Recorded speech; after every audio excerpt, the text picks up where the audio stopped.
احكي لكم حكايه من بستان الرهبان. بتحكي على ايه؟ ان في اب راهب كانت القلايه بتاعته بعيده شويه عن الكنيسه، وكان كل يوم يحضر القداس، او يعني يوم فيه وما فيش يحضر القداس. ولما كبر شويه كده عدى ال65 ولا دخل في ال70 من عمره، ابتدى يحس انه ايه، ندي القلايه البعيده دي الراهب من الرهبان الجداد الصغيرين، وانا استأذن من رئيس الدير ان انا اقرب ايه القلايه بتاعتي. ما هو برضه في اعمار، وبرضه في سن، وبرضه في شباب، الشباب يتعب واحنا نريح شويه. واخدين بالكم بقى؟ شوف الشيطان دخله ازاي.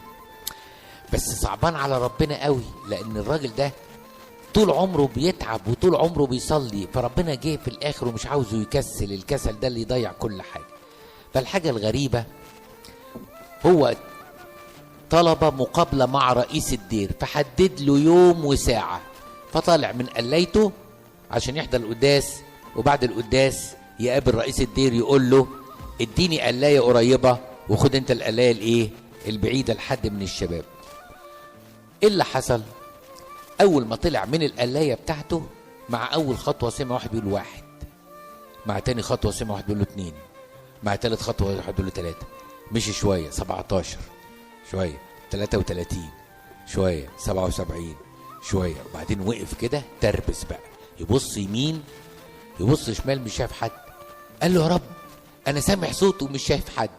وللوقت ظهر له ملاك الحارس وقال له اسمع يا ابونا، من ساعة ما كنت انت جد في حياتك مع ربنا، كل خطوة انت بتخطوها ذهابا وإيابا ربنا طلب ان انا اسجلها لك. كل خطوة بتمشيها رايح جاي ربنا طالب ان انا اسجلها لك، تتحسب لك قد ايه انت تعبت من اجل خلاص نفسك. وصل الدير، حضر القداس، قابل مين؟ رئيس الدير. قال له طلباتك يا ابونا ايه؟